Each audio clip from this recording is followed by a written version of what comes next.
ప్రణమిల్లుతూ మా గురువర్యులైనటువంటి హంపి పీఠాధిపతి పాదములకు ప్రణమిల్లుతూ ఆశీనులైనటువంటి గురువర్యుల యొక్క పాదములకు ప్రణమిల్లుతూ వేదికపై ఆశీనులైనటువంటి ప్రతి ఒక్కరూ ఇక్కడ ఆశీనులైనటువంటి అన్నయ్యలు అక్కయ్యలు అందరికీ కూడా జై శ్రీరామ్.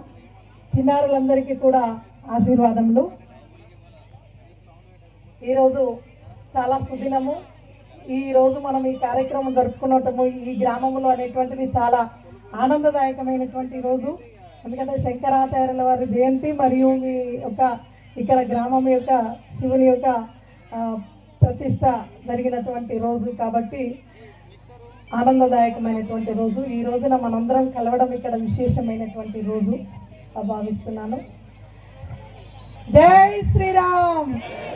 గట్టిగా అందరూ అయోధ్యకు వినబడేటట్టుగా చెయ్యి పైకెత్తి చెప్పాలి. జై శ్రీరామ్, జై శ్రీరామ్, జై శ్రీరామ్, జై శ్రీరామ్. భారత్ మాతా కీ జై, భారత్ మాతా కీ జై, పవన సుత హనుమాన్ కీ జై, రాజా రామచంద్ర భగవాన్ కీ జై, జై శ్రీరామ్, జై శ్రీరామ్, భారత్ మాతా కీ జై. ఈరోజు మనమందరము ఇక్కడ ఉన్నాము అంటే కారణం ఏంటిది? భూమాత.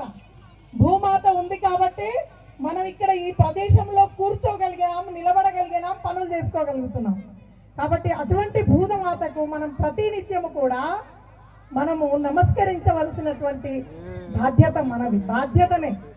ఎందుకంటే భూమాత లేకుండా మనం ఎవరం కూడా లేదు, ఈ సృష్టి లేదు. అంటే మాత సమాజ నిర్మాత. మాత లేకుండా సృష్టి లేదు. కాబట్టి అందరికీ మూల కారణం ఎవరు? మాతనే. ఇంటికి ఇల్లాలే ప్రధానమైనటువంటి కారణము. ఎందుకంటే సృష్టి ఇప్పుడు భగవంతుడు సృష్టించినటువంటి ఈ సృష్టిలో బ్రహ్మ విష్ణు మహేశ్వరుడు సృష్టికర్తలు. అందున పార్వతీ పరమేశ్వరుడు అని చెప్పారు, కానీ ఎక్కడ కూడా పరమేశ్వరుడి పేరు చెప్పిన తర్వాత పార్వతీ పేరు చెప్పలేదండి. కాబట్టి మాత మొదలు ఇంట్లో మాతనే ప్రథమ గురువు. కాబట్టి ఆ గురువు పాఠశాలకు వెళ్ళిన తర్వాత గురువు